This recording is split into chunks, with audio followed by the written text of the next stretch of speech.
께서 여러분과 함께 또한 사제의 영과 함께 마테오가 전한 거룩한 복음입니다. 주님 영광 받으소서. 그때에 예수님께서 제자들에게 말씀하셨다. 너희는 거짓 예언자들을 조심하여라. 그들은 양의 옷차림을 하고 너희에게 오지만 속은 게걸든 이리들이다. 너희는 그들이 맺은 열매를 보고 그들을 알아볼 수 있다. 가시나무에서 어떻게 포도를 거두어 드리고 엉겅퀴에서 어떻게 무화과를 거두어 드리겠느냐. 이와 같이 좋은 나무는 모두 좋은 열매를 맺고 나쁜 나무는 나쁜 열매를 맺는다. 좋은 나무가 나쁜 열매를 맺을 수 없고 나쁜 나무가 좋은 열매를 맺을 수 없다.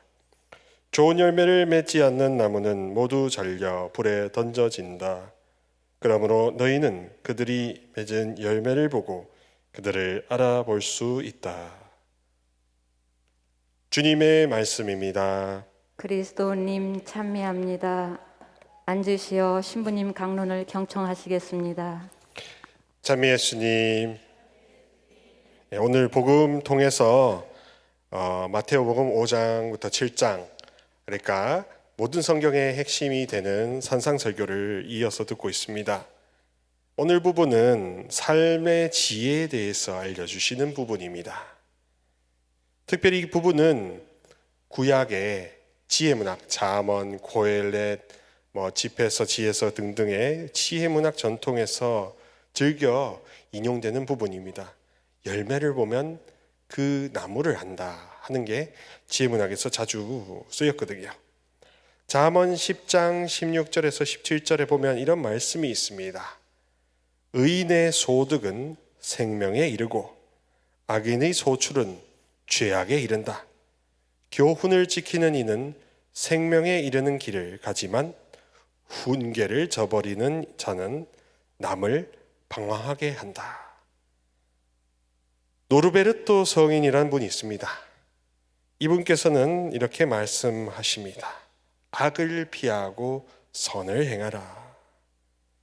우리의 모든 생각과 말과 행위가 과연 내가 자녀라는 것을 확인하는데 보탬이 되고 있는가? 아니면 내가 자녀라는 것을 내 스스로 갉아먹고 있는가? 굉장히 중요한 것입니다. 우리가 흔히 한 치 앞도 알 수 없기 때문에 그런 유혹을 받습니다. 누구 좀 용한 사람, 좀 뭔가 은사를 받아도 좀 뭔가 내 앞길을 점쳐주거나 밝혀줄 그런 사람을 원하기도 하죠. 근데 그게 유혹입니다. 왜냐? 거기에 빠져들면 자녀라는 의식은 새카맣게 잊혀지기 때문입니다. 그리고 그 사람이 예수님이 돼버려요. 그러니 사이비 종교가 이런 방법을 쓰지 않습니까? 약점을 이용해서 엇나가게 하는 것. 충분히 주의해야 할 것입니다. 정말로 우리가 두 마음을 품지만 않는다면, 아무도 두 마음을 품지 말라는 예수님의 말씀처럼 두 마음을 품지만 않는다면 치유는 됩니다. 두 마음을 품지 않는다면 치유는 일어납니다. 두 마음을 품지 않고 온전히 완전히 그분만 보겠다고 이 시간에 약속하시고 결심하신다면 무슨 일을 벌이실지 저도 장담할 수가 없습니다. 그러신 분이지요? 그러신 하느님이시죠? 그러신 하느님이시죠? 우리는 정말로 두 마음을 품지 말아야 되는 가장 단순하고 확실한 방법을 놓은 채로 뭔가 특별한 방법이 있는 거라고 그 방법을 찾아서 구구절절 구산명리를 다닙니다. 여기저기 갑니다. 근데 답은 이미 성경에 있더라니까요. 정말 알면서도 살지 못한다는 어떤 자책에 사로잡히거나 혹시 무감각해지지는 않으셨지요? 이제 더 이상 도덕률이 지배하는 교회라기보다는 기쁨과 희망이 통치하는 그런 곳이어야 합니다. 그런 차원에서 우리 성령 쇄신이 제일 쇄신의 선두주자가 되어야 됩니다. 건전한 죄의 악, 그리고 세상이 너무나 사람들을 엇나가게 만들고 주머니를 호시탐탐 노리고 있기 때문에 우리는 건강한 차원에서 주의하고 경계해야 할 것입니다. 그렇지만 과도한 죄책감, 자책감, 자기 연민 등등 그런 유혹에는 빠져서는 안 됩니다. 이미 하느님께서 여러분을 자녀로 삼으셨는데, 이미 기도하시는 여러분들에게 그렇게 끊임없는 손길을 내밀고 계시는데 외면하고 있다가 나한테는 뭐 안 주시나 하다 그 찬스를 놓치지 않겠습니까? 그래서 여러분 그걸 알아두시기 바랍니다.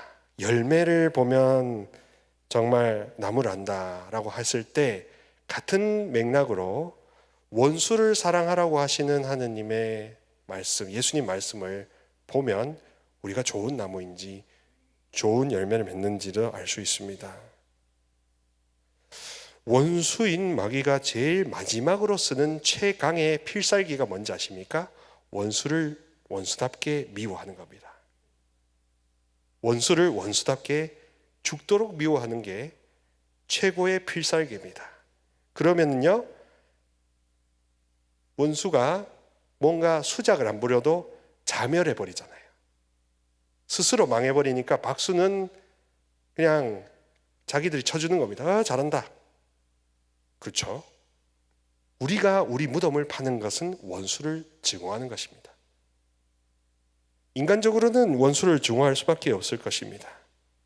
근데 전지전능 전선하신 예수님께서 가르쳐 주시는 원수 사랑이 왜 죽도록 싫어도 해야 하냐면 최강의 올무이기 때문입니다. 가장 강력한 올무이기 때문입니다. 우리를 다 매듭에서 헤어나오지 못하게 하는 최강의 올무가 원수 증오이기 때문입니다. 그래서 이 원수를 사랑하고 용서할 수 있는 그 테스트만 통과한다면 사실 우리에게 축복은 나눠온 당상입니다. 그 고문이, 그 관문이 굉장히 힘들어서 사실은 우리가 죽도록 통과하기 어려워서 축복이 제대로 당도하지 않는 것인데요. 내가 자녀고, 그도 자녀고, 그리고 심지어는 우리의 부모님도 그 여자, 그 남자로 건강하게 볼 수 있을 때 그때 우리 모든 게 다 치유되고 회복될 수가 있습니다. 심리학적으로도 그렇고 영적으로도 그렇고 부모님에 눌려 사는 사람들은 부모님을 그 여자, 그 남자로 말하기 어렵습니다. 근데 제가 41피정을 해보면서 들었던 강의에서는 부모님을 그 여자, 그 남자로 객관화시킬 수 있어야 비로소 회복이 시작이 된다고 하시더라고요. 정말 우리가 기쁨으로 다시 거듭나야 되는 때입니다. 잠언 10장 11절에서 12절에는 이렇게 또 말씀하십니다. 의인의 입은 생명의 샘이지만 악인의 입은 폭력을 감추고 있다. 미움은 싸움을 일으키지만 사랑은 모든 허물을 덮어준다. 그러니까 삼성산 사랑의 성령 봉사에는 그야말로 성령의 사랑이 쏟아져서 모든 것을 허물고 덮고도 남아야 됩니다. 여기가 비통의 계곡이 아니라 사랑의 홍수가 나야 되는 겁니다. 홍수가 나서 깨끗하게 떠나가 보낼 것은 떠나보내고 말짱해질 것은 말짱해지고 두 발을 땅에 딛고도 마음은 하늘에 속해 있는 그런 하늘 시민으로서 당당하고 기쁘게 살아갈 수 있어야 됩니다. 전 성령 쇄신의 제일 큰 모델로서 두봉주교님을 모시고 싶습니다. 두봉주교님 같이 기쁘고 떳떳하게, 그리고 제가 속한 성 프란치스코처럼 가난하고 겸손하고 온유하게, 이런 굉장히 세상에서 눈 씻고 찾아볼 수 없는 사람으로 새로 나는 것, 이것만큼 강력한 무기가 없고 그렇게 기쁨과 겸손으로 충만할 때 실제로 어떠한 사기나 마귀도 건드릴 수 없기 때문입니다. 묵주기도와 미사 전념하면서 우리가 잊지 말아야 될 것, 바로 내가 자녀라는 기쁨, 내가 아버지께 영원히 속해 있다는 기쁨, 세례와 견진을 통해서 그 사랑의 끈이 결코 끊기지 않을 거라는 확신, 그게 희망의 씨앗이요 사랑의 불씨 아니겠습니까? 이 희망의 불씨, 사랑의 불씨를 품고 있다면 사실 기도는 그렇게 복잡하거나 짐스러운 게 아닐 것입니다. 하느님 감사합니다 하나만 해도 우리 주님을, 아버지를 흔들어 깨울 수 있지 않겠습니까? 우리의 믿음이 너무나 큰 것을 스스로 설정해 놨기 때문에 자기가 자승자박을 하는 것 아닌가 하는 생각을 해봅니다. 내가 내 무덤을 파고 있는 것 아닐까요?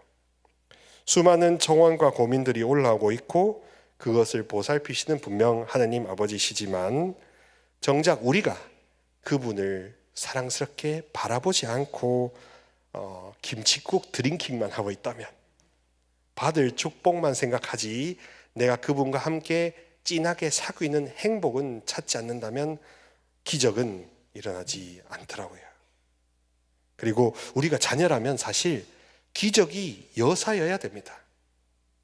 우리에게 왜 이렇게 기적이 씨가 말랐냐, 왜 이렇게 기적에 대해서 희귀하게 생각하느냐, 우리가 자녀라는 감사와 믿음이 어느새 씨가 마른 거 아닐까요? 그래서 우리가 관상이라는 게 무슨 특별한 프로그램을 해야 관상이 되는 게 아니라 우리가 자녀라는 것을 스스로 확인하면 그때부터 흘러넘치는 것을 관상이라고 합니다. 그래서 관상기도는 소수의 엘리트가 아니라 모두에게 주어주는 거죠. 주님의 마음은 그렇습니다. 손익계산을 하듯이 하느님께 기도 청구서를, 견적을 보내는 게 아니죠. 내 이미지대로 생각하는 것도 아닐 거고 엄격하게 하느님을 대하는 것도 아닐 겁니다.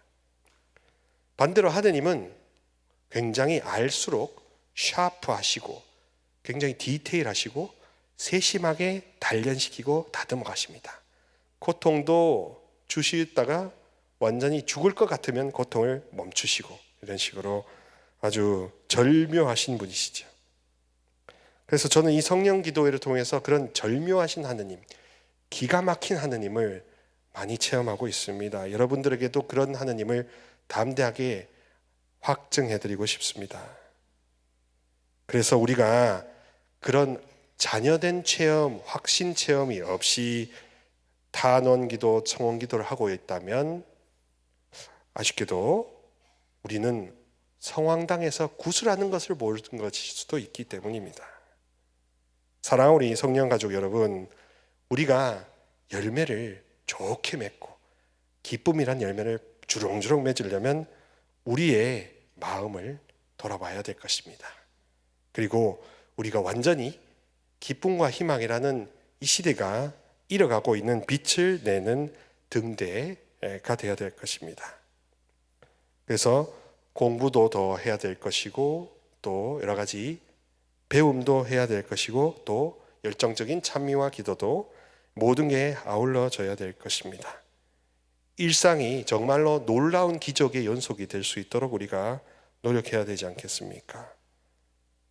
그래서 우리가 내 삶의 진정한 주인이 되어 그 주인이 될 수 있는 그 자리에 내가 주인이 아니고 오히려 그분 삼위 하느님을 모시는 그 기쁨이 나를 어떤 세파에도 흔들리지 않게 할 수 있습니다.